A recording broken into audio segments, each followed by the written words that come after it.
And we're here. Top 24 of Climax of Night, Type 4, Arising, Melty Blood, Actress Again, Current Code. I'm Ada Basilisk. With me is... I'm Fox. What's up, y'all? We got a whole bunch of excellent games ahead. We may not be at the top 20... may not be at the top 8 yet, but everybody's been itching for more in real life Melty Blood. Everybody showed up for this. People showed up for this that I've never even seen show up for a real life tournament before. Really? Yeah. I feel like you should have seen almost everybody. I mean, there's not all of them. Like, Abyss Walker's never been in one of these events before. But they showed up They started net playing 2 years ago, around the end of 2019. Yeah. So all of 2020 and most of 2021, they were net playing quite heavily. So they've gotten a lot of experience from a lot of the stronger players. Exactly. Like, we got a bunch of people who may not have been like at the level that they would want to be there. Mm-hmm. But we got this game right now. Got Scrot and Abyss Walker. We're just saying. Oh. Two Xion players.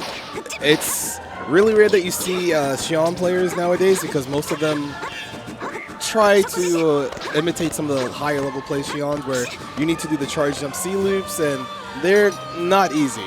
It requires quite a bit of practice, honestly. Yeah. But, I mean, Scrot, extremely talented player. Like, has been innovating this character for forever. And hey, you are not allowed to tech in the corner there when Xion has 100 meter because she can spend it and tech punish you for another like 2,000 damage. Absolutely. She also has excellent pressure. So many ways to reset stuff, especially with the gunshots. Ooh. Although, in a match like this, of course, both players know each other's strengths very well. So, perfectly spacing it to dodge the DP. Yep. Xion's warning shots it ranges anywhere from like, I think it's 0 to +8, depending on which shots hit you and where. So that's something it's hard to keep mindful of because varying frame data is a thing in this game sometimes. Looks like Scrot has a very clear lead. It does seem like Abyss Walker knows how strong the mix-up and pressure can be because, I mean, plays the same character and keeps going for somewhat riskier options to try and avoid the situation. Right. But they're just not paying off. That's true. So the comparison between both of these players is that Scrot is the seasoned #1 North America Melty Blood veteran, and Abyss Walker is someone who a lot of people think dice rolls a lot in a lot of situations where they'll do something like that. They'll try to like DP EX whip to get out of pressure to get their turn back. They'll do a lot of things that don't involve blocking, but it does work a lot because if you're not ready to punish, they just get to go back to neutral, which what they want anyway. Like right there. Yeah. Wow. Like it is a riskier style, but I mean it does have the ability to pay off pretty well. Oh, this Walker is here. Throw time for the mix-up. Oh. You cannot low shield the standing mids in this game. Yeah, it's not Lumina. Shield is based on height, not on whether attack height. Mm-hmm. All right, so Scrot manages to get some space. DP under. Oh, there it is. Into another DP. Oh, wow, they're just trading that. But we get a punish on the Blood Heat, and this could easily kill. Oh, wow. All right. Spinning the meter, getting the kill. So it's 1-1. The best thing about this game that we get the top left where you can still see the players. Scrot's reaction to losing that game was he was less than pleased. 6B overhead. Scrot does have the lead this time, not letting that happen again. Hey. Once again, another overhead. The fact that it is offline but still reactable, I know a lot of people are going to be like, hey, you can't react to that. Still, we do have someone who is usually known for net play in Abyss Walker, may not actually be used to trying to react to that kind of thing. Right. Gets away from the DP, gets a jump. 2C confirm, ends the round. All right, so Scrot's on match point now. Scrot showing why, he is the reigning champion. saw what was happening in that game and has been very careful. All right, so this Walker decides to spend some meter there to get the knockdown and the mix up. However, Scrot gets hit. He just might burst soon. Nope, decides to take it, but the combo drops. Getting DP'd out there really sucks. But Scrot does have the advantage again. Still. All right, this Walker gets the turn. Jump C, no counter hit. Does seem like Abyss Walker's very set to just try and jump around. All right, Not wanting to play the neutral on the ground, and that may be, maybe getting him killed here when they might have been able to take it. Because a lot of, there's the burst. It's time to guess. Oh, misinput from Scrot, but it doesn't matter. Still seals it. One more hit. All it took.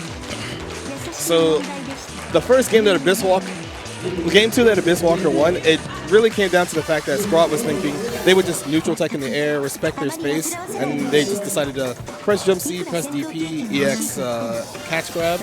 Those situations that make Scrot think, okay, if I'm here, you cannot be in this space. And Scrot was like, all right, I'll give you that space and go back to neutral where I'll win. Yeah. You really saw the adjustment in the last game. Even though there were still some scrambles every here and there, Scrot managed to reduce the risk that was going on, so that way he could, establish neutral again and get back to where he's strongest. Yeah, and in the last round, when you saw Abyss Walker trying really hard to just jump around and try and catch him with one last thing to hit, Scrot was very patient and saw one whiff opportunity. So saw one whiff and used that as an opportunity to get the fail counter, as this is called in Lumina, where you just hit them, tech. They can't tech, and you just get to do whatever you want, and it killed. I mean, a lot of people were expecting Scrot to win this tournament because he won it last year. Well, no, KFL won it last year, if I remember correctly. Yes, I'm pretty sure KFL won last year. He took second. Scrot? Yeah. Yeah. Scrot took second. KFL's not here, so now everyone's thinking Scrot should be able to win this tournament, even though he still has to go through some fierce competition. Like the players we have up here, the player on the screen on our right, Hardbread, aka Duke Dodson, the premier Sayoko player in North America. He finally made the switch over to Crescent Moon 2 years ago. Yeah, I feel like I used to see H. Yeah, I think he was playing H because he wasn't really he was just going off of legacy knowledge, just trying to. Yeah, absolutely. Like Hardbread is someone who's been in the scene for longer than I have, and I've been playing since PS2. Oh yeah, because I believe he was playing around Actress Again version V2, 2B. Yeah. And that's where a lot of us came from. We played that version, saw PS2, we liked it, and then Current Code was around that area where we didn't want to play on PCs anymore because that's when it got announced. So people kind of deviated, but some of the older players still know how to play the game and kind of readapted recently. Newer players, though, I mean. When you think about strong, newer players, you think about Kurodyne. Yes, exactly. Kurodyne is one of the players who, in the last 2 years, has solidified themselves as one of the top-ranking net play players. Absolutely. Because they play a player like Siroa. Yeah. And Kurodyne has won a lot of online events.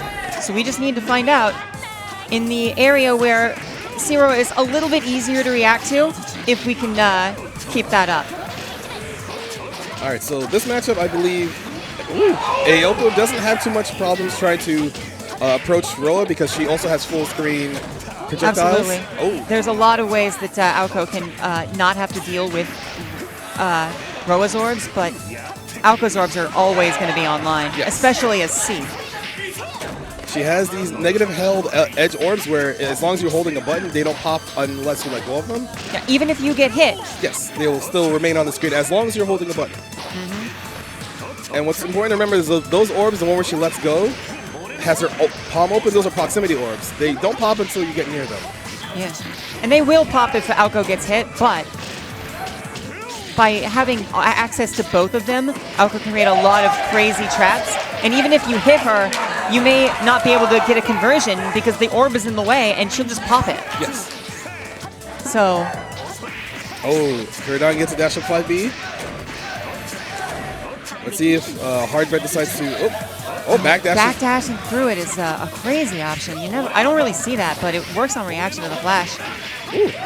All right. Most characters aren't going to want to do that, but Aoko, who just wants to get space at all times, is not a bad option. Oh, tries the anti-air with the shield, but Kurodai just delays his jump B. Wheel kick. Oh. A couple drops here and there. Shouldn't be too bad. See, now we actually have Kurodai in a much more commanding position than we saw last round. Like, has all of the options. And, of course, the lightning will turn itself around. Yes. It will face the position that the opponent is in. Duke does have a chance to get a clean hit and maybe get some life back. Oh, spaces up the 2C. No tech. All right. So, I mean, Hard Red does have the advantage again, although a single hit from Kurodai will kill. Oh. But if the heat doesn't, this is going to be pretty bad. Duke still has max available. Back to 200. I mean, yeah. Kurodai tried to get some health back to get a position where he could maybe make one wrong option, but I mean, if the heat itself gets punished, you're not getting any life back. You're going down to 1 hit kills, and he got hit one time.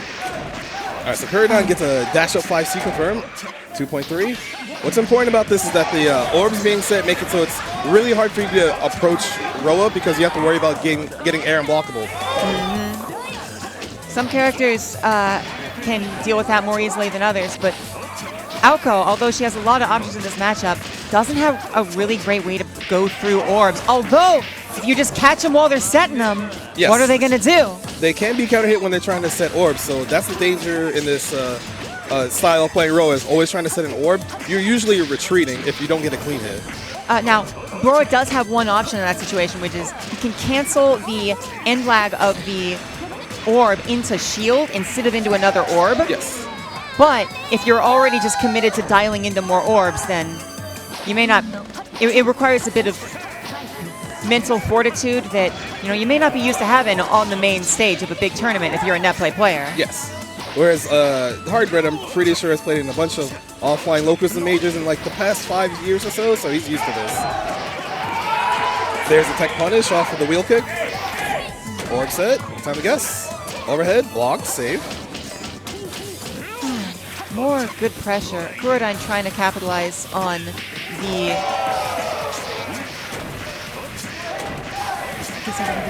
the lightning loops are such a cool combo. You don't really see anything like that in a lot of games. That's true, because like most characters don't have a thing where they special cancel into another special cancel that continues their combo. Yeah. All right, so I'm expecting Kurodai to either DP or try to jump out of this pressure. No, disrespects. Yeah, just wanted to block it, but carefully, just staying still and getting a poke out. And now we're back to neutral. Like, Kurodai is closer to the corner, but the stage is just so small and melty that really everyone's in the corner. True. But it does help that Ayoko has 3 jumps and 2 air dashes, so her movement's better than most of the cast. Not going to help you when you've got this much lightning around, though. 15 seconds left in the clock. Any heat from each character will stop the clock for as much meter as they have, but... I don't think that's going to happen here. 3 seconds like, Hard Red left. does have a chance to heat, but this is such a bad time. It looked like he tried to run up it to ensure that the heat would hit, but he didn't have enough time afterwards. Yeah. That's something you really don't see often, like going for the heat and then like before it's gone active, the time runs out. It was something that used to be a bug in old PS2 where if you... that confirm was crazy. Yeah. Perfect work with the orb. The reason why fighting Ayoko is kind of hard is because if the orb pops right as you hit her, it counts as a counter hit if you're in the air or on the ground.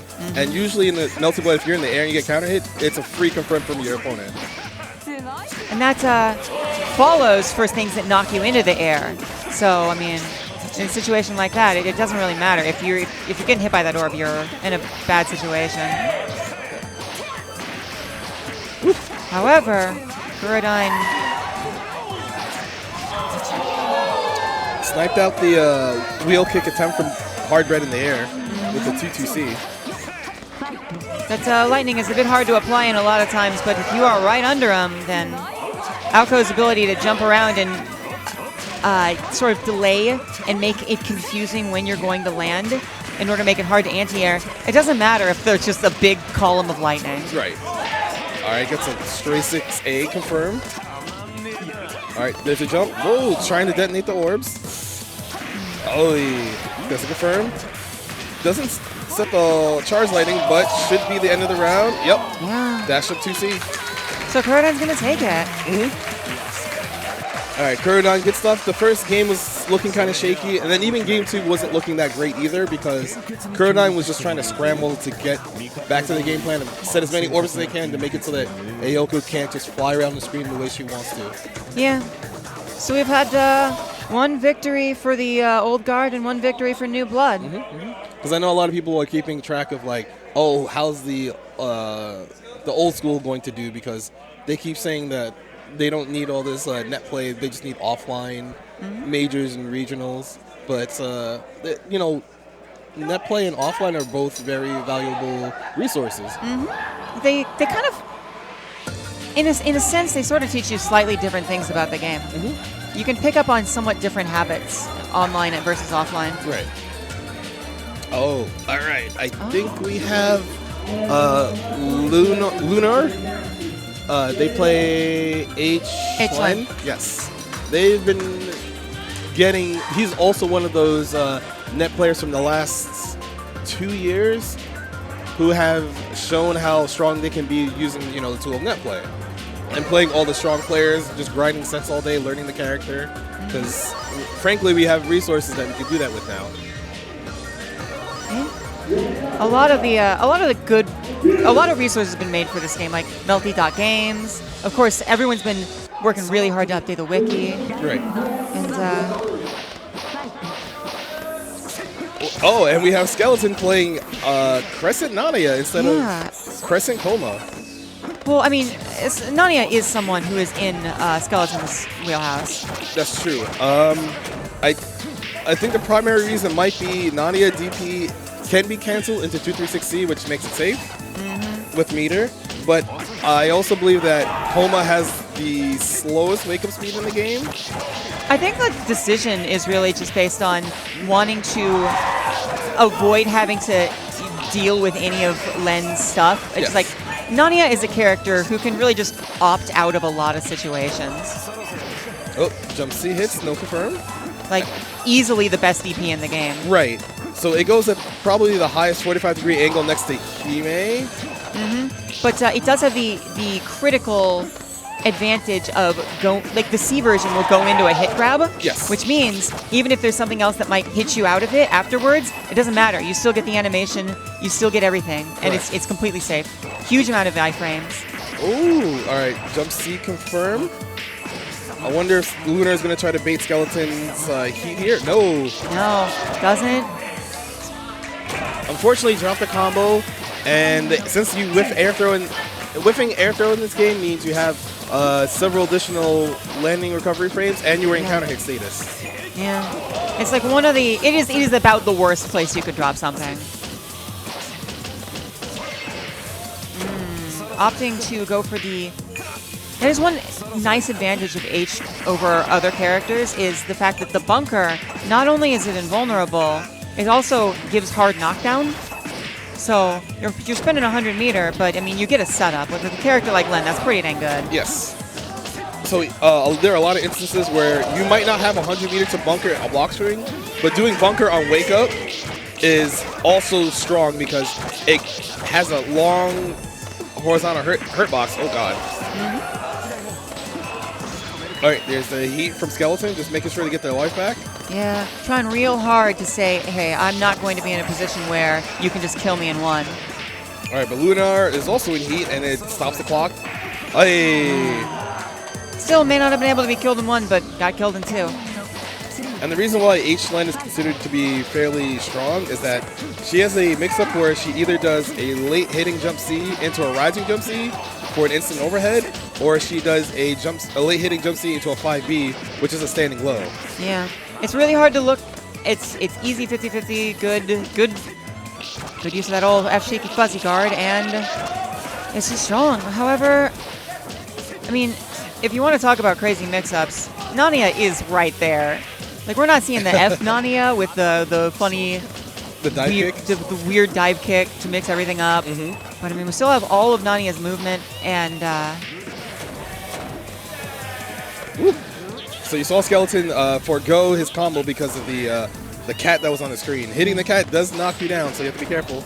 Oh, he blocked it, so now he doesn't have to worry about it. It's just a visual thing on the screen. but it did allow Lunar a chance to really get momentum back in this game. Ooh. And after catching that, we get the heat again. Lunar gets all of the health back and gets to go for metered options here. Skeleton heating to get him off, but Oh, all right. Icicle snipe. Another one. yeah. Skeleton couldn't afford to press buttons at the time that he wanted to because he would have landed into the cat, had to move far away.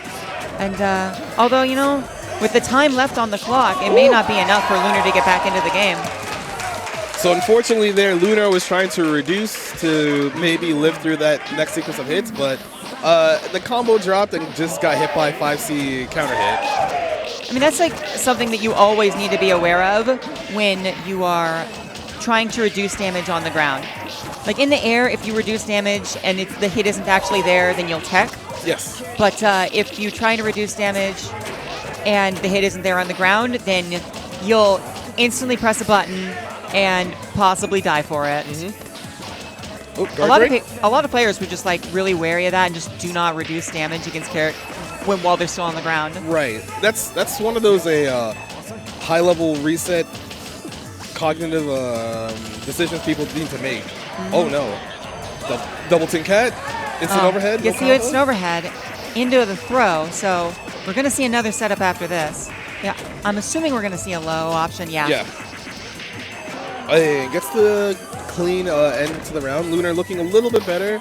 Still kind of scrambly, but because he has access to Half Moon, he doesn't really have to worry about waiting too long to get his life back, except if he's at a large life advantage and he hits heat, you know, lack of meter is an issue.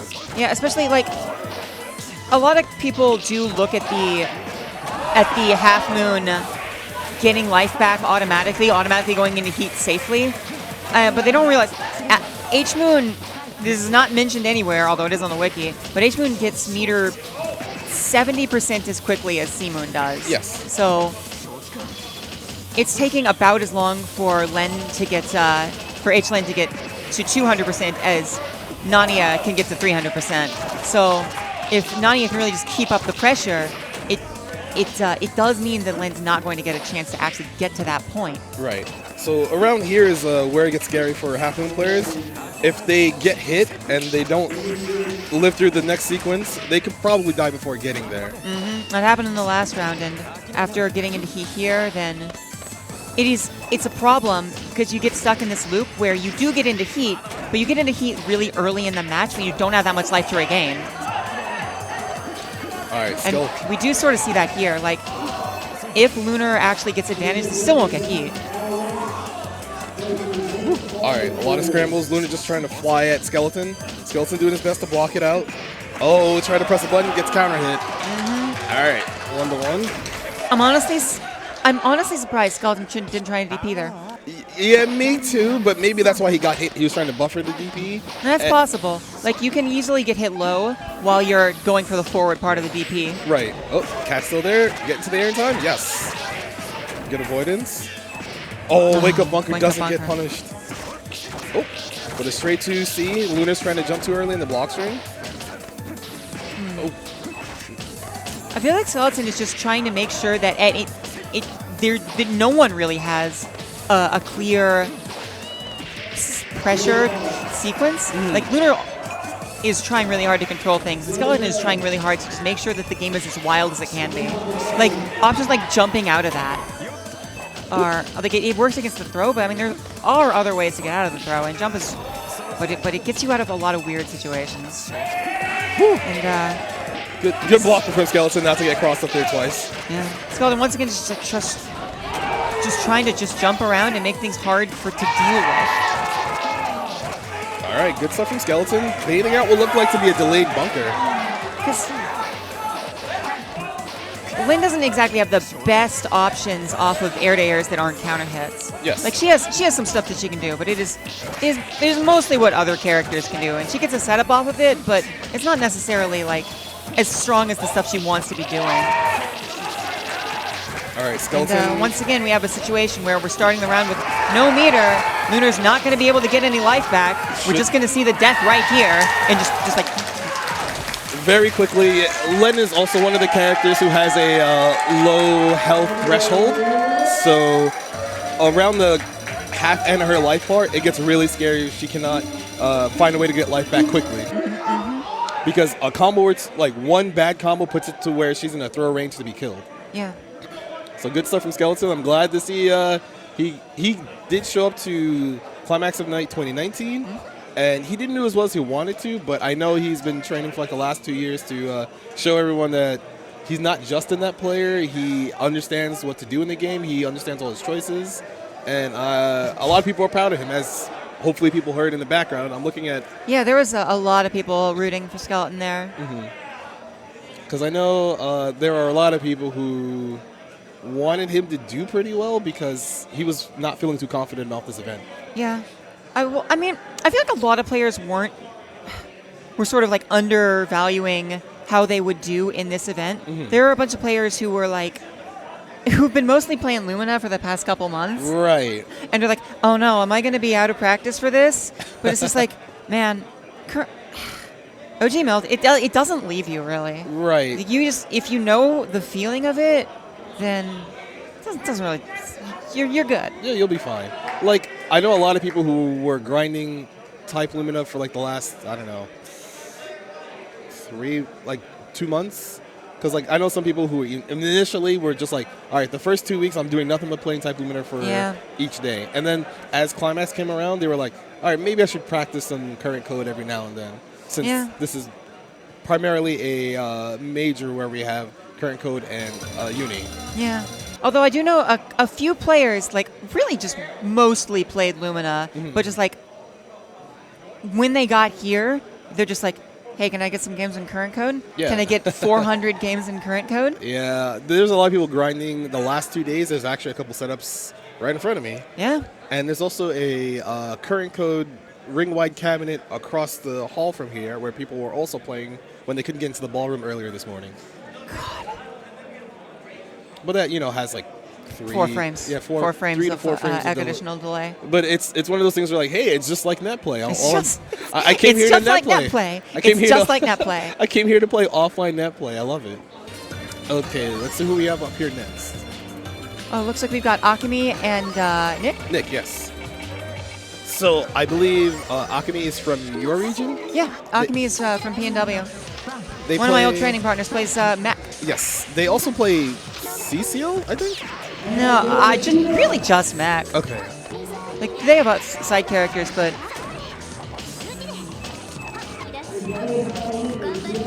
Nick being one of the Whiteland players, the one that's not playing F Whiteland. Right. So Nick is a Booby Webcop's training partner. They play pretty often, and they learn pretty much all or more of the Whiteland tricks, Crescent Whiteland tricks, especially that with the icicle, making sure that you either find a way to use a projectile to hit it or you interact with Len before she can block. Yeah, although it is not something that is... a lot of the tricks that Whiteland would be wanting to go for are less useful against a character like Makisui. Not none. Obviously, everybody in this game is going to be trying to rush up and do pressure, but there isn't really a character in this game that has as many fast long-range options as Makisui. Right. She is the premier zoner of the game. Oh no. The unfortunate thing in this matchup is that high beam for Makisui does not hit Whiteland running forward. I mean, I feel like that's true for a lot of characters. Some characters have a low to the ground dash or run, so they can avoid things like that. Oh no. Oh, going in for the option to get down to the ground. I feel like that could have been punished, but I don't think Nick knew exactly where Makisui was going to be. Correct. It was sort of a gimmick option that's probably only going to work once. Ooh, air dash back gets the two-way confirm. It should get the. So we're getting to see some beam loops. Nope. Oh, no. Just going into the. Expecting a tech and doesn't see one. Ooh. But Akemi trying really hard to control the space. Making sure, hey, I know you got stuff you want to do here, but I mean, my buttons are bigger than yours. All right, Icicle blocks you over right afterwards, but tries to mash, gets hit by 2B. That was definitely going for the own 2B. Oh my goodness. When Mekasui does arc drive, she's invincible for the duration, and then you have to deal with all the mechs running across the ground. Yeah, it's not quite perfect in a lot of situations, but if your back is to the wall, they're coming out before you stop being vulnerable. Yes. So a lot of instances when you see Mekasui throughout do that arc drive, you need to put yourself into the air safely. Yeah. It's much harder to do if you have them cornered, though, Yes. because they come from the back of the screen. Regardless of location. Yes, and that correct. means that it effectively has a faster startup if you're pressuring her into the corner. It's a really weird move because of that reason. It's better defensively than offensively, even if you would normally want to set up. But Ooh. All right, so you can see Akemi's now jumping out of more of these delayed block swings from Nick. yeah, it's just taken a bit to adjust to the style, and now it's just like Akemi is a character who thrives on defense, has so many weird options that she's figured out about how to deal with all kinds of stuff. And a character like Crescent White Land, who has all these tools, a lot of them normally want to go at angles that are like being covered by the jetpacks. You want to jump in, you get hit by any of the options. You want to rush in, you see the 2B and the crossbow. And at this point, Akemi seems like she's completely confident in everything that's going on, and Nick is still trying to figure it out. Well, the thing is, I don't think Nick has fought against a lot of Crescent Mekasui players because they're not incredibly rare, but it's really hard to find one that you would know of nowadays, I feel. Yeah, so I mean, there's two main ones right now, and it's Akemi and it's Sea-Hill, Okay, I see. All right. who is also here, though I do not know if they are in top 24. Nick gets a clean knockdown. Icicle setup. Throw into the Icicle. That setup prevents you from mashing because even if you hit White Land, you'll hit the Icicle, trading in White Land's favor. Yeah, there were a few situations where it seemed like most characters might want to heat there in order to get stuff back. Mekhisui is in a unique position of having reverse health scaling, which means the amount of health you're getting back from heat is effectively less than other characters would get in the same situations if you're low on life. Right. She has, for whatever reason, she has this mechanic, and I'm not sure why. Yeah. I've definitely heard Akemi complain about it before, because it does make using heat a lot worse of an option. Oh, all right. That said, Invincible Icicle toss. that's the first time we've seen that tool even applied.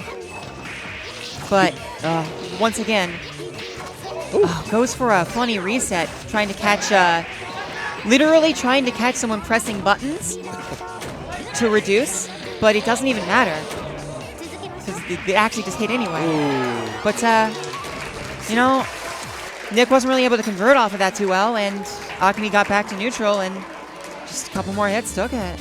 So good stuff from another player who's been playing for a very long time. Yes.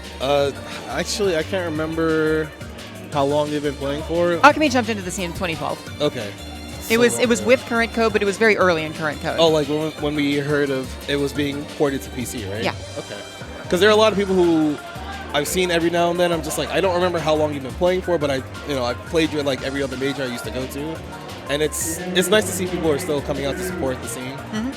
Because I do believe there was a lot of people who were on the idea that they thought that, okay, current code's not getting any more support. Maybe I don't want to keep playing this game if there's no support. But the community was just like, hey, we like this game. There's a bunch of characters. We have resources. There's people willing to help. So you don't have to think like that. You could just ask for any help that you want and you'll get it. The community's been working to support this game for so long, man. I mean, Shouts out to Melty Bread forums. are those even up anymore? No. Well, they okay. might be, but nobody uses them anymore. Because, I mean, we've got the community Discord. We've got Mizumi Wiki. We've got Twitter. Twitter, yeah. No, we have YouTube. YouTube as well. Yeah, we do have YouTube. That's true. There's been a lot of people who've been posting, like, a lot of the pages on the Mizumi Wiki are, like, done up with, like, full combos from people who really know what they're doing. And then a bunch of other people are just like, hey, you know, we should just make these be videos. That'd be way easier to parse, huh? That's true. Sometimes, though, because then other times you get, like, 50-minute videos where you're just like, all right, I just want to go to the section about combos or the section about Oki or how these normals work. So sometimes, like, it's a give and take. Some people prefer text. Other people prefer video. So I think we got Aligari here. Oh. Who is showing off the Pixel Wara. Wara 2B. It's even that big in real life. Yeah. Oh, that's Yeah. ADAC. All right, ADAC is I've mostly known ADAC as a net player, but they're pretty strong. Full Moon Arcwood player. They also play a little of FHime. Right. I feel like everyone plays FHime.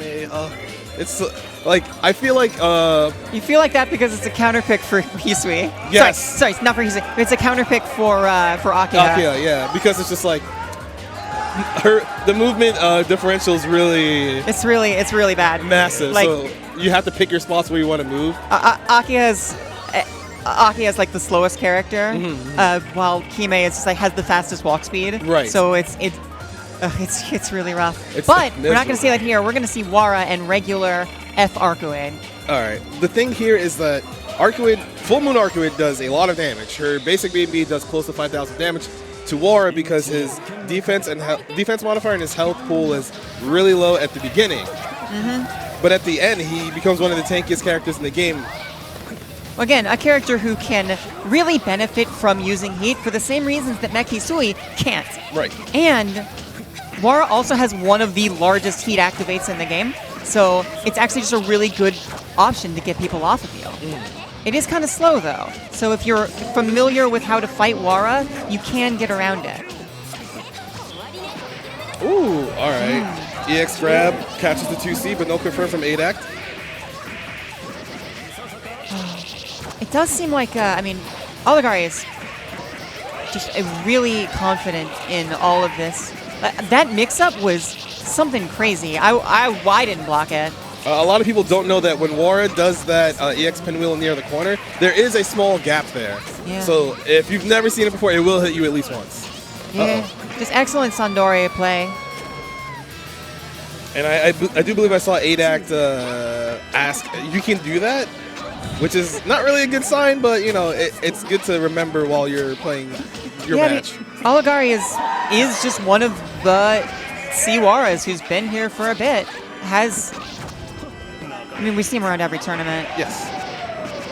All right, EX pinwheel again. Time for another setup. I think we see a throw. Yeah, but it does get broken. Like ADCT was completely ready for it. EX pinwheel again. Well, ADAC is close to max, so they can get all their red life back if they decide not to burst this. Ooh, good trade. Yeah, really. I'm not sure what that option was because it was something that was initiative heated. Right. It might have been a. But it's still traded. It might have been Rapukin, like Arcuid's pink wave. Yeah, probably. So he did it fast enough to where he IH'd it during the trade and got his life back. Ooh. Counter hit 5B. This is gonna do a lot of damage. Yeah, that's like one of the best starters you can go for. He dropped it and it still did 5K. Into the overhead, not getting enough life back from heat. But Wara's getting back meter. Might be able to go for it again at lower on life. All right, Nania summon, respect. Oh, anti-air grab again. It's such a good option because even if it doesn't catch, you just go under them. Yes, you effectively get out the corner. And Aligari showing everybody that if you are a Wara main, you will pick heat at the worst times. Yeah, I mean, ADCT showing good awareness there, poking from there. Because, like, normally, again, into a lot of characters, if you poke there, you're still going to get hit by the heat. But while Wara's heat is gigantic, it is also kind of slow to activate, and hit the poke, the heat went through it, but you know, Arcoade's limb went all the way back and just before it went active, so there are a lot of disjointed normals and special moves in this game, so as long as you know how your normals work, you can do things like bait reversals, meaty perfectly, so that way you are at advantage when you normally would not be. You can also poke into people's wake-up options and then potentially just cancel the shield if they did a reversal. Yes, exactly. Which everybody does in Type Lumina, but it's harder to apply in this game, but it's still there. Ooh! It's important to remember that Arcwood does have that dash through still in this version.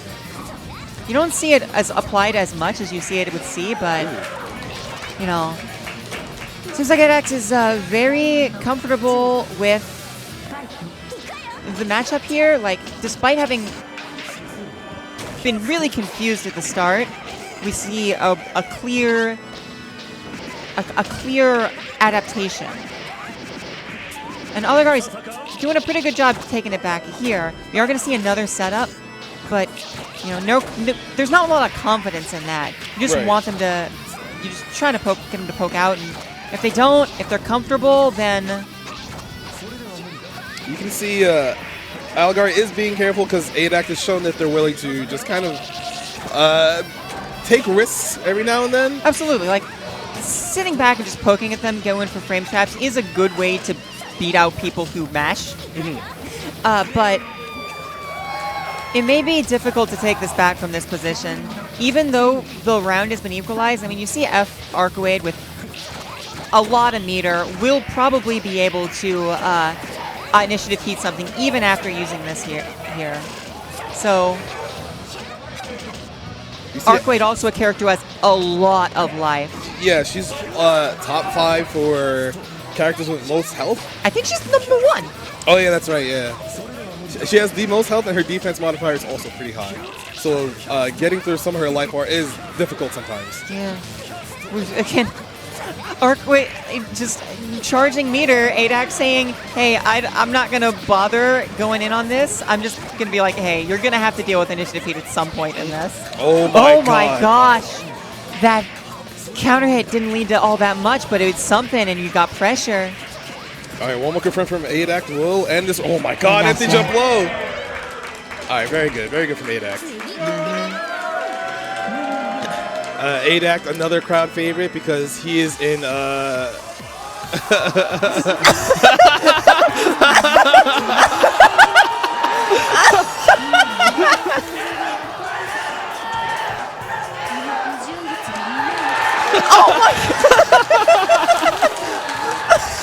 All right. ADAC banning Kuradine live on stream. Is that a what's it called? Is that an abuse of power, or is there? No, absolutely not. I didn't know he was a mod. I also did not know he was a mod. So that changes things, I guess. I guess in case you were wondering if you could, badmouth him on Twitter, you can't anymore if you're in his server. Good stuff to hate at. Oh my God. That's why you come to offline majors. You come for stuff like that in crowd, and you also get like these nice little signs that people have. I just can't believe that happened. I mean, he probably called for the camera to be like, hey, just zoom the camera in on this for like another minute or two. I mean, it seemed like he just ran up to the camera and just shoved it in the face. That's true. I mean, they get a view of what's going on over there, because... Oh, yeah, because they have the camera over the players, which is pretty nice. You get that experience, too, even though you're not here. Oh, my God. So, I'm thinking about the other players I've seen in Top 24 who I haven't seen yet. I'm not sure if we went through all of winner's side already, and I don't know where losers are at yet, but I do have a feeling we have to go through all of this to get to top 8. Yeah. Oh. Okay. Oh, yeah, J-Bell got put into losers by Lunar yesterday. Yeah. Which, it came to, I saw it was very, very close. I saw the last 2 exchanges of the match, and I was kind of upset because the first time J-Bell teched in the corner versus Len, when Len was already on the ground, you almost never tech there. Yeah. There were a lot of weird techs at the end of that, but That's fine. That's the last day. Mm-hmm. This is a new day. And, I mean, I actually don't know who Aces High plays. I want to say Ayoko. I'm probably wrong. Because I've seen them play before, but it's like sparingly. Like, I don't see enough of these players where I'm just like, I don't remember who you play, but I know I've seen you around. Mm-hmm. And that's not to say that, like, oh, these players aren't worth watching. It's just that, like, there are a lot of people who net play who you don't really see that often. You're like, wait, this person's actually pretty good. I wonder why they don't show up that often. I mean, there's all kind of reasons nowadays, but we got him now. And I see him over Coma. So we might have some kind of fight here. Oh, H Coma. Oh man. Is Aces High pulling a Scrot? Well, it depends on how they play the character, honestly. Because I do believe H Coma is not. He's like one of the characters in the middle of the pack for being quote unquote mid tier. This is a button check. This isn't real. Well, he still might be playing H Coma. Oh. Nope. Yep. This is happening. All right, there we go. Pick a good stage, please. Cherry Blossom. Cherry Blossom. Heck yeah. Very good. It's my favorite stage. I do like this stage. I also like. I wish its song was in Lumina. I guess they had that with the. What stage is that in Lumina now? There's something where it's like they have like the nice trees in the back, but like you don't get like the pedal effects. Yeah. We should probably talk about MBACC doing almost 5,000 damage to one of the higher health characters in the game. Yeah, Miyako is the infighter. I mean, you might have seen it plays very similar to the Lumina version. Miyako does. Like, just it has very stubby limbs, but if you get in, your buttons are fantastic. Yes. And you get everything off of them. You even if you just throw them, then you get something off of that too. Oh, there's the burst. That was not a well-timed burst, but they didn't die for it, but they're going to die here. Well, I mean, it's H. You don't have control over that. Right.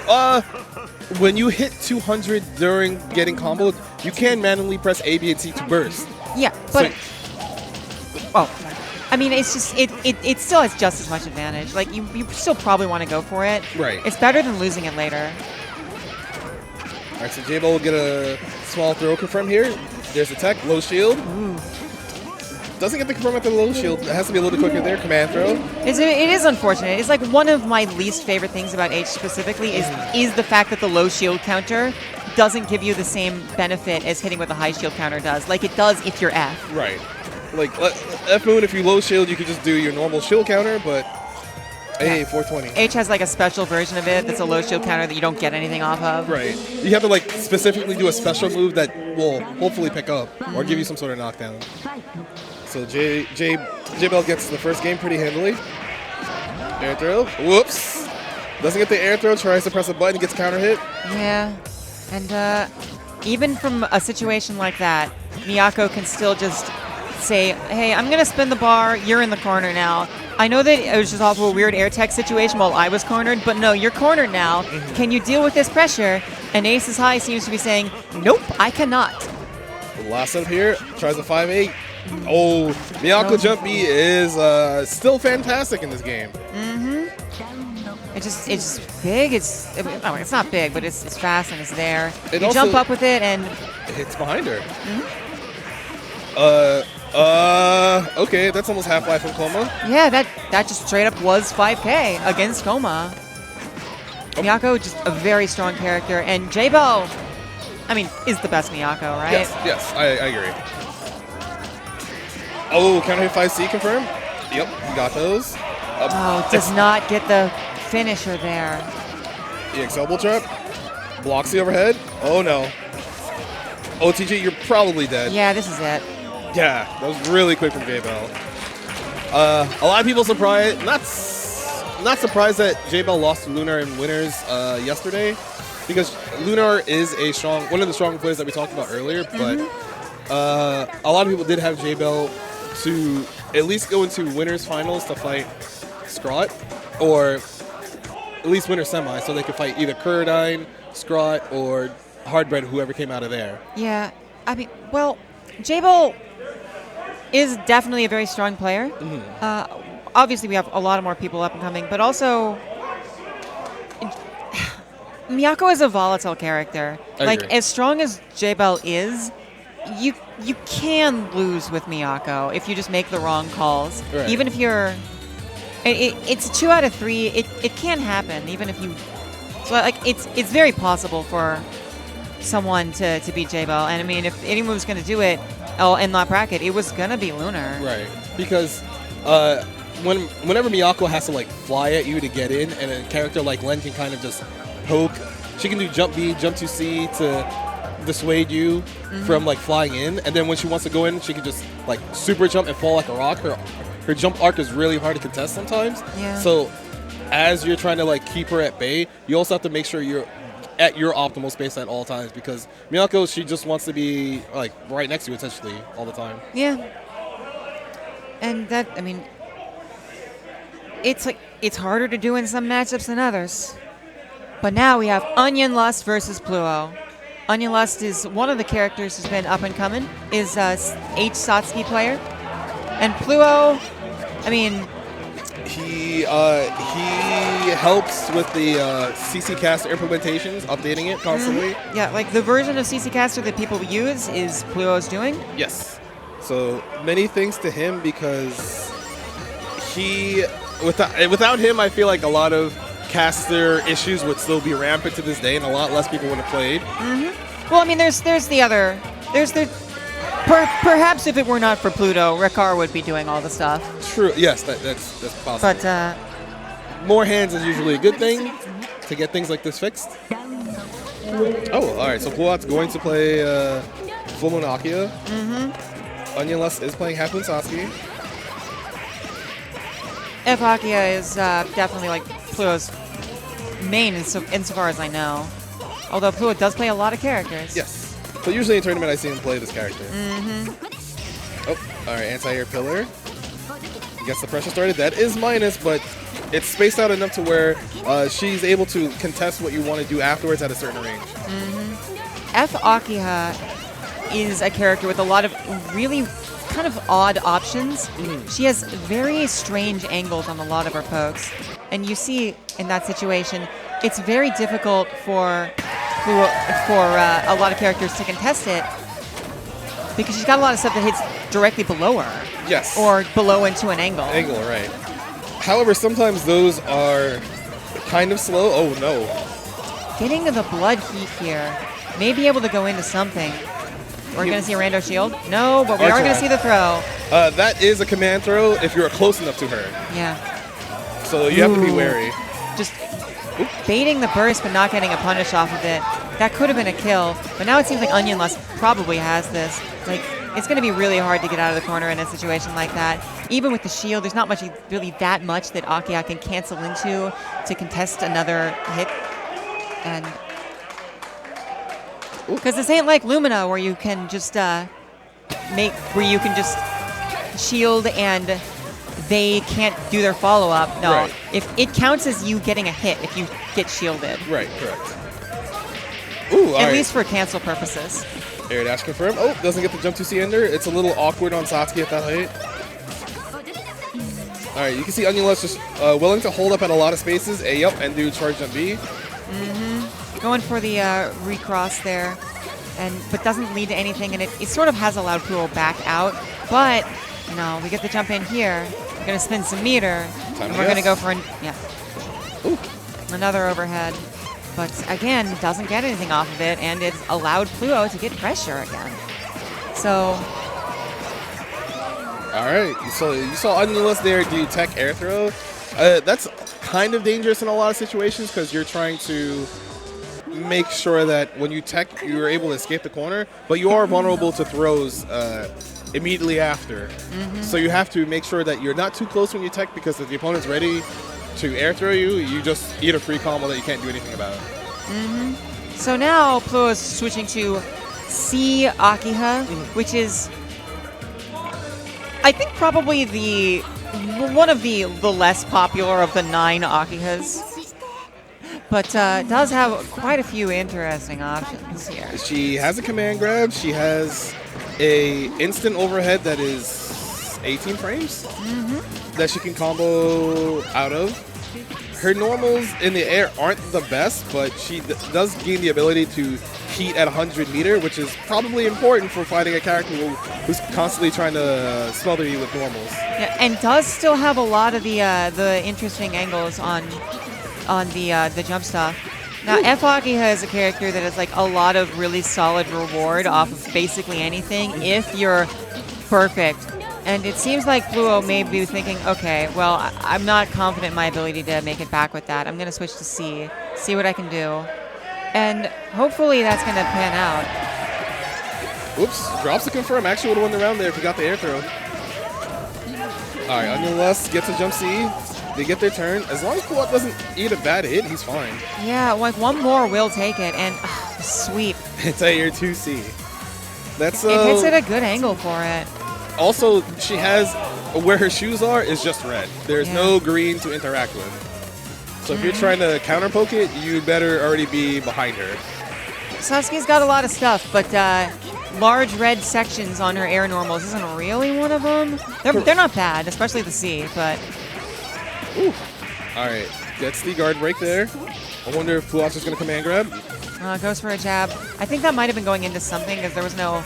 Reversal. Follow-up, but... Ooh, doesn't block the super jump 2C on the other side. All right, now Puat's just doing his best to make sure he doesn't get opened up again. I think Fluo might just be like trying to be patient there, knowing that like Fluo did get the jab out at the point where Onion Lust stopped doing stuff, but I feel like Fluo still probably would have just been really comfortable. It's like allowing Onion Lust to push them into max in order to potentially do stuff out of that. Because when you go into max with a Crescent, then you afterwards you go back to 200 meter. You don't automatically lose the meter, which is super nice. And Puat takes that 2-0 after switching to Crescent Akia. So a lot of people don't. Oh boy. So now both players are opting to use the moon that is arguably the best for each character. Fluo may be switching moons. Okay. You can't switch characters, but you can switch moons. Yes, it's like switching styles in CVS2 or any game like that. Yeah. So, Fluo back to F in order to like. It may just be like Fluo's fought a lot of C Sasuke and just is more comfortable with F. Right. But with both characters jumping around like this, and both characters able to confirm off of a lot of situations, it may not be the best way of dealing with this.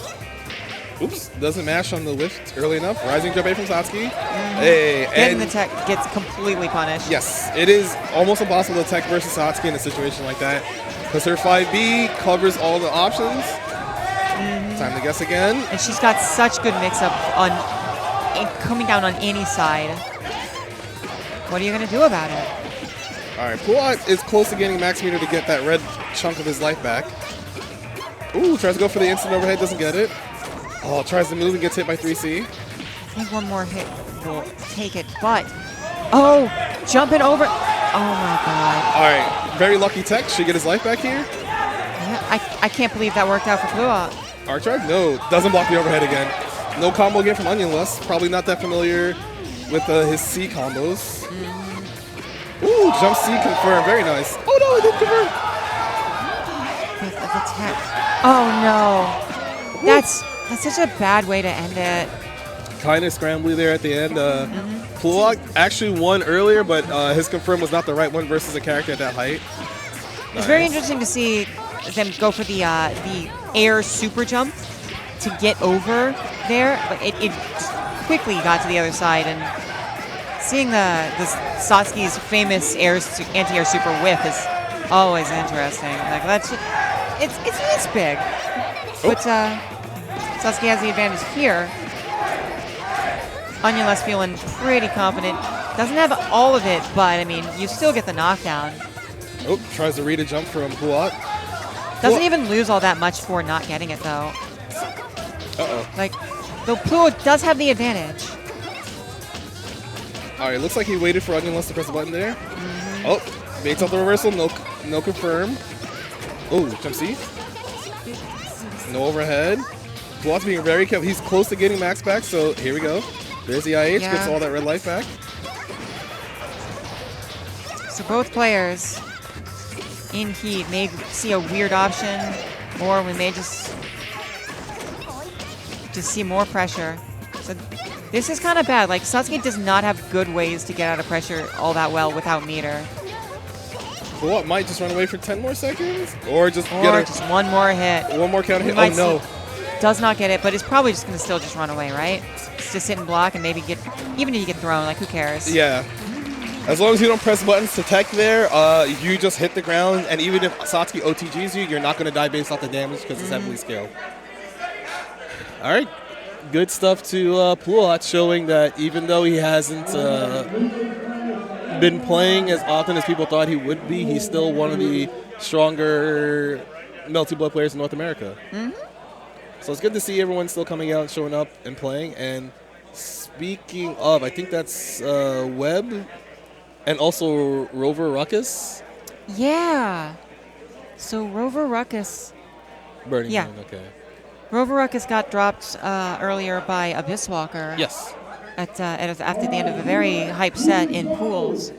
And Burning Moon got eliminated, got team killed by Nick. And by Nick, right. They're also, Nick and Burning Moon, they play together a lot. So, you know, when you play in tournament, you kind of do things that you don't want the other person to expect during your normal sets. So maybe sometimes you're willing to mash more often and disrespect way more than you normally would. And they're just like, wow, you're just like mashing on my setup, huh? And then you're just trying to figure out how to slowly get away from the norm versus your sets with a training partner. Rover Ruckus, though, I mean, you're not really going to see... I think Rover Ruckus, like, lives pretty far away from a lot of the people. I don't know where exactly, but... I think he moved from the Virginia area. I don't know where he is now. Last I heard, he was in Vegas. Oh, interesting. But he doesn't play as often either, although he's one of those legacy players who used to play back in the PS2 days for Actress Again.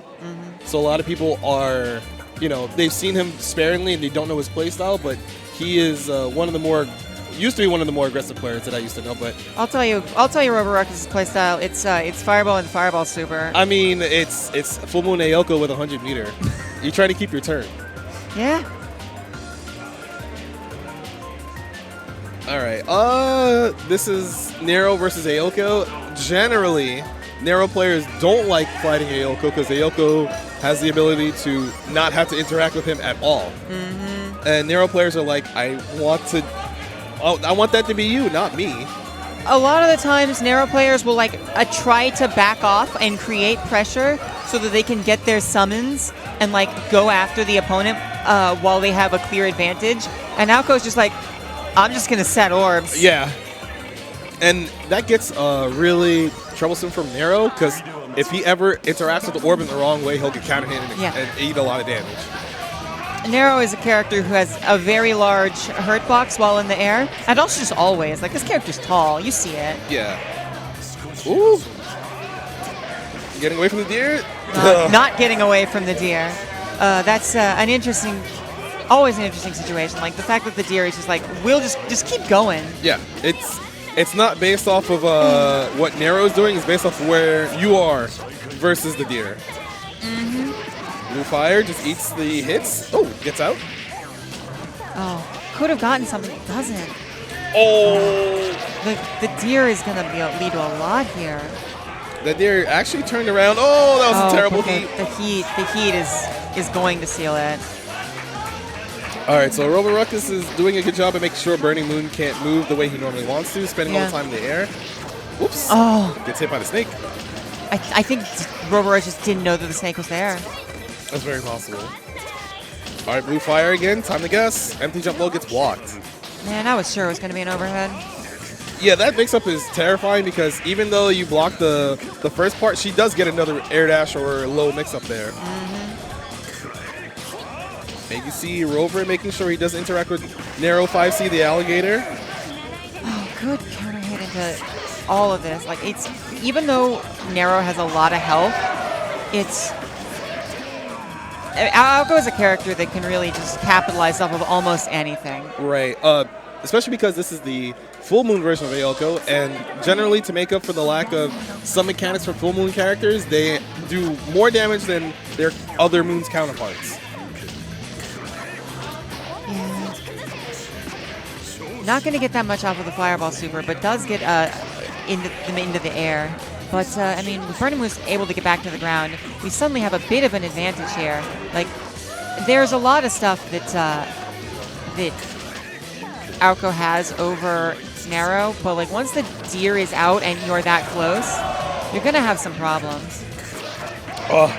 Try to DP, but the way Nero 5C works is that the green part of his body is actually part of his body, and the alligator is just red. Why would you be able to hit the alligator and hit Nero? That's the alligator. It's not Nero. I mean, you can do that for his other limbs. It's just that for whatever reason, the alligator is. It's because it's an alligator, not a wolf.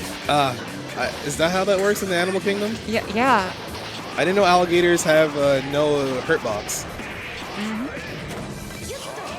Ooh, jump A into 2A. Looked like Rover was expecting a jump B there. Time to guess with the deer. Just going for the throw. Yeah, this situation's pretty bad, but Rover manages to get a clean jump C hit. Ooh. If you time that right, it's also like, not only is it just a difficult situation to guess on, but even if you do try and tech it, like if the deer hits you immediately after the throw would hit, then it cancels your ability to tech for the rest for all the time after that. Right, exactly. That's probably one of the worst situations you can be in versus Nero. Yeah. You see that from Wara too with the summons. Yes. So a lot of times people will just willingly eat the first throw and say, all right, I can tech out into the air and get back to middle screen. Oh my, he did reversal 2C, okay. I mean, 2C from Nero is a big anti-air button. It is kind of slow, but if it's timed right, like you saw earlier, it will trade in his favor.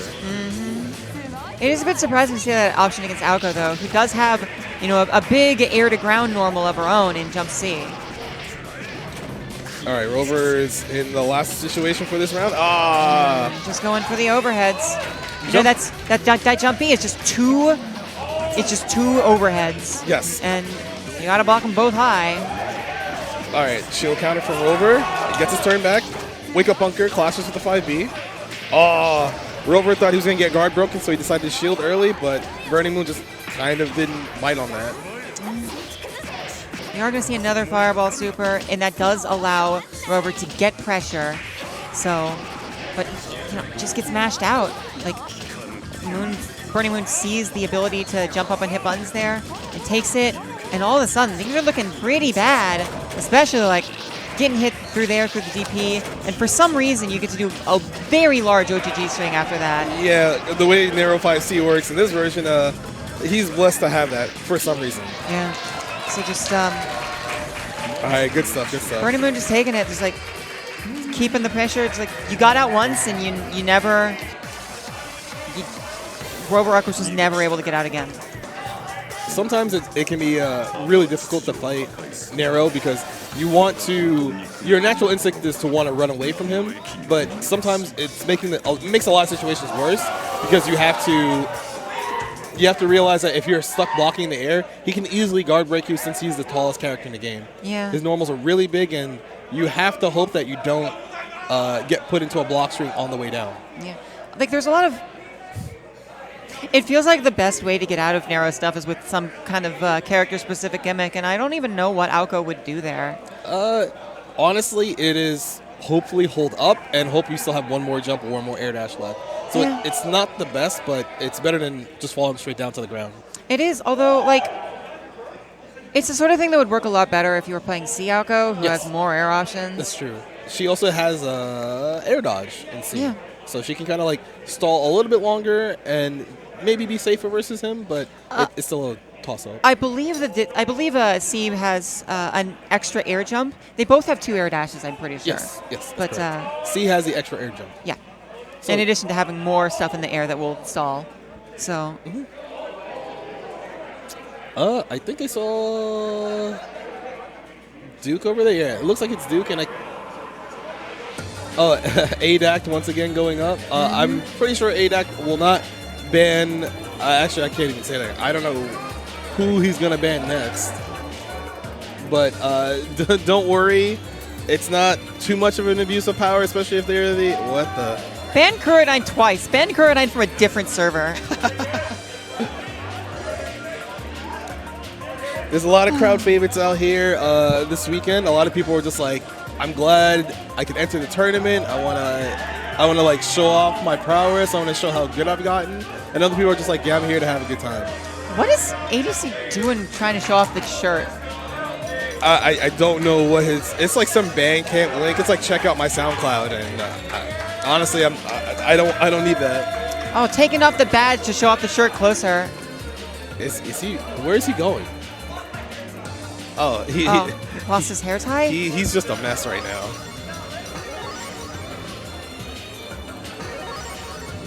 All right.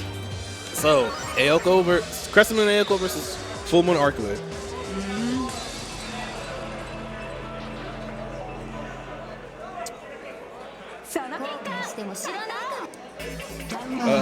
A small fact about Hardbread: whenever he goes into losers, he switches from color 1 to color 30 to represent he's died once in bracket. Is that true? Yes. I asked him a while ago, like, why he changes color like that. He's like, yeah, it's a zombie color. It is. I mean, it is a zombie color. Like, it works. All right, 4C, orb set, time to guess. That held orb's still back there, so you can't move yet. Yep.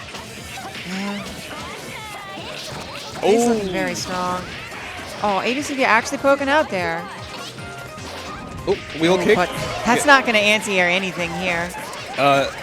It would hit if you just fell back down, but yes. I mean, Aoko is a character who, of course, has so many different ways to mix stuff up, and also, as you just saw, has the charged jump C to throw a beam straight down.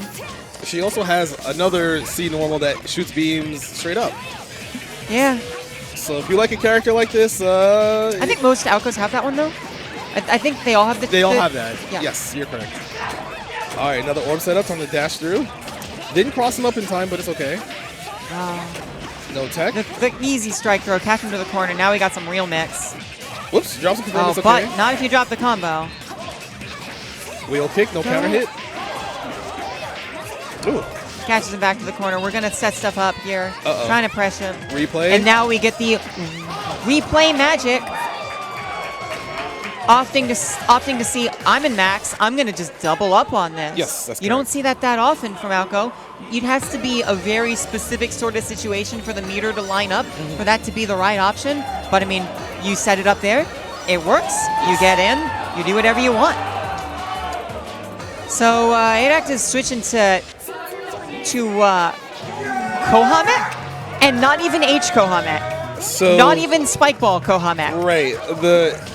The advantage to this Kohamek is that they have I think they still have an infinite where they do a throw loop into the corner. I'm not sure if that's true in this version anymore.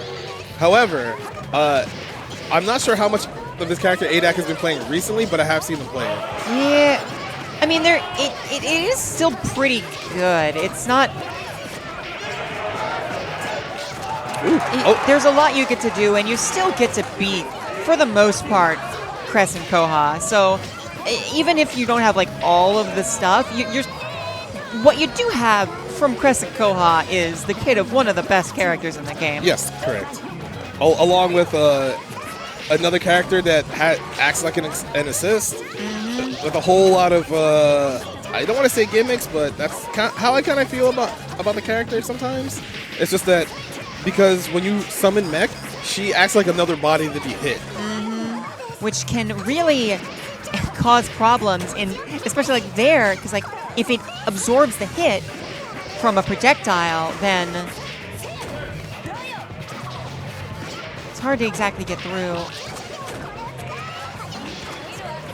Ooh.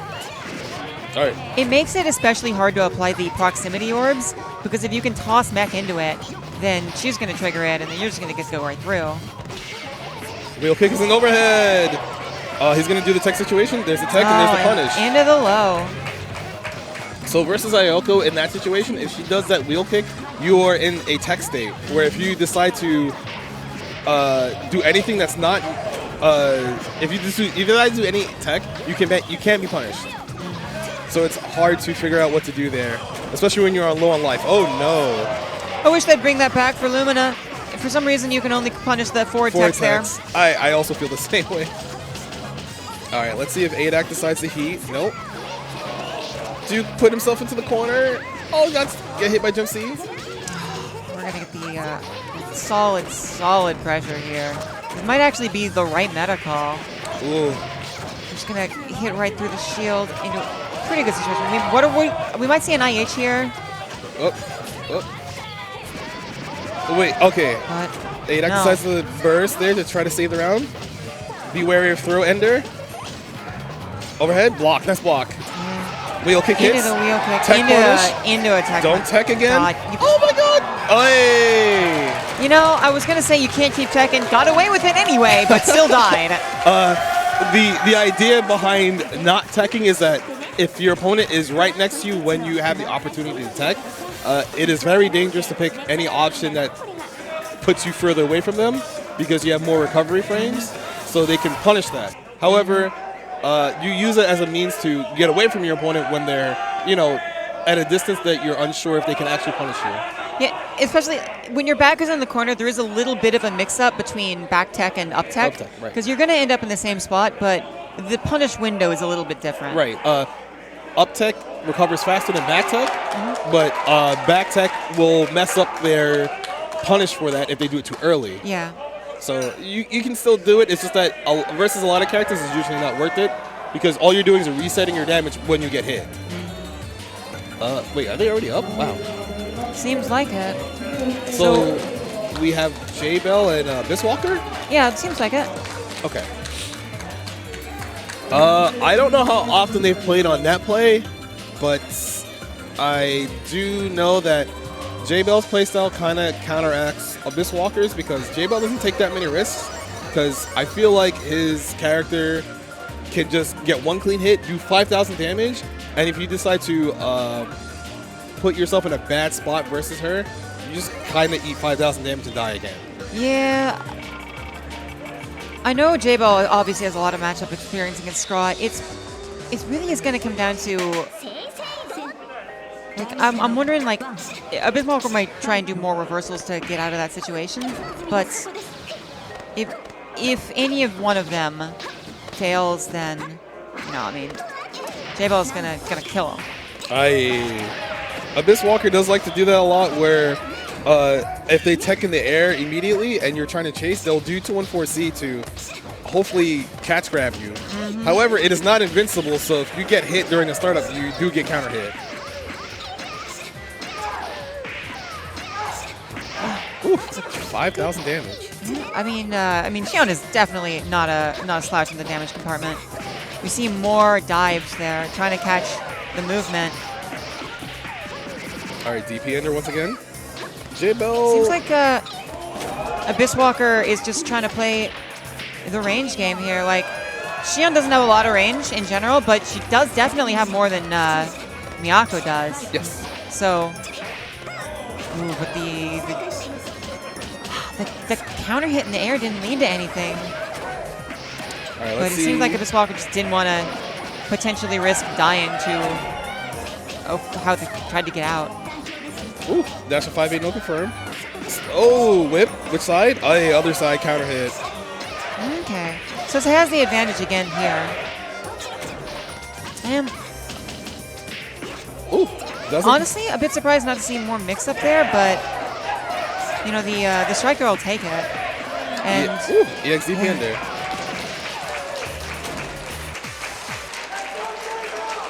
Okay. So Abyss Walker saying, maybe Seiya just has a lot of ideas about potential ways that J-Ball could screw up their playstyle, and it's like adjusted really well to this. Like, but finally we see him in the corner. So just jabbing out. Yeah, Abyss Walker's very willing to just like disrespect your pressure if they think that there's too many gaps there, like right there. They're just willing to take initiative, probably try to tilt you in the process. But the danger there is if they get frame trapped correctly, they do just eat a lot of damage. Yeah, the whip got punished. It was the heat out is a pretty good option here. Like this isn't great resources, but it makes sense.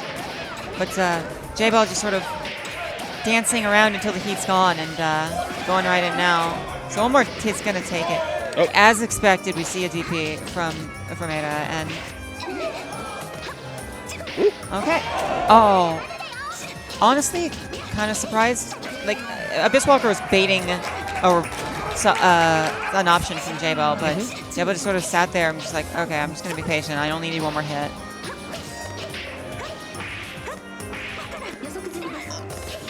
Oh, that's J-Bell being a bit more patient is kind of paying off here. Like Abyss Walker's still trying to just get out, but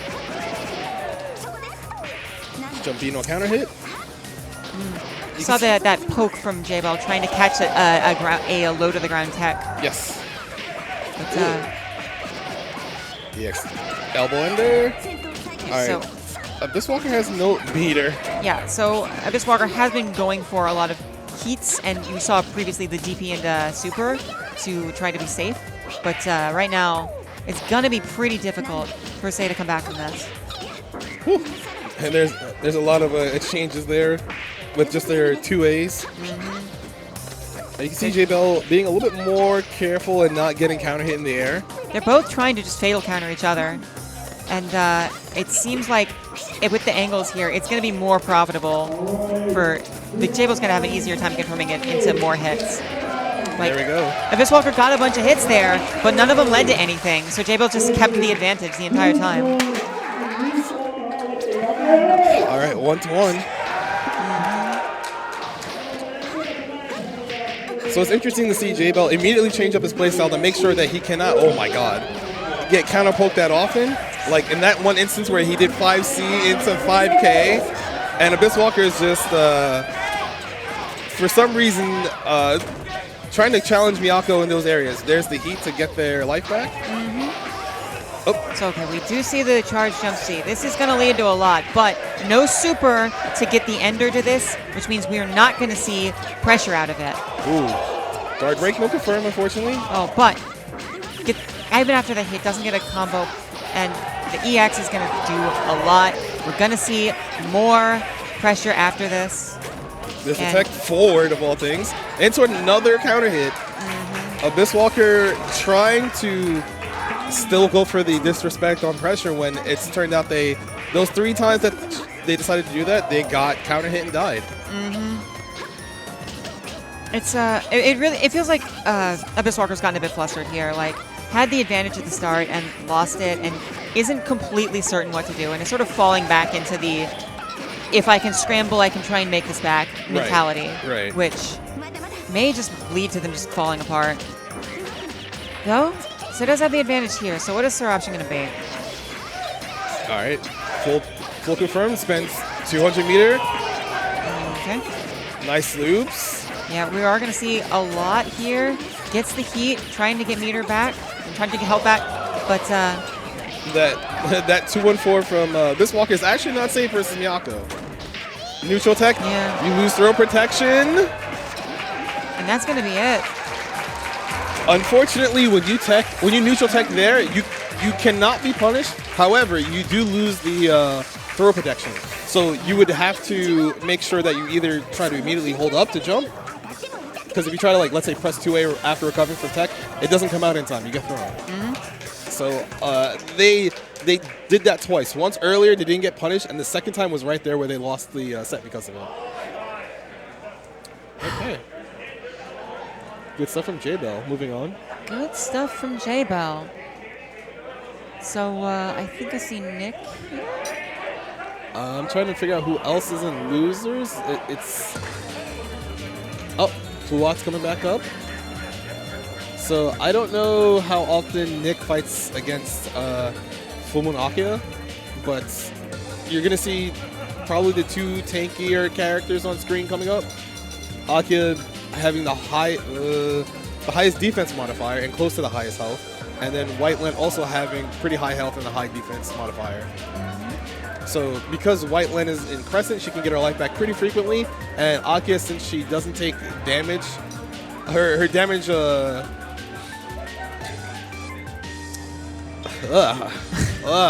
right, I had it. I had it. You got it. Akia obviously is a very, very high damage character if you can get all of the stuff in. Whiteland is like not super up there, but she definitely has a lot of stuff she can do. Like, F Akia is famously the character that Goichi plays,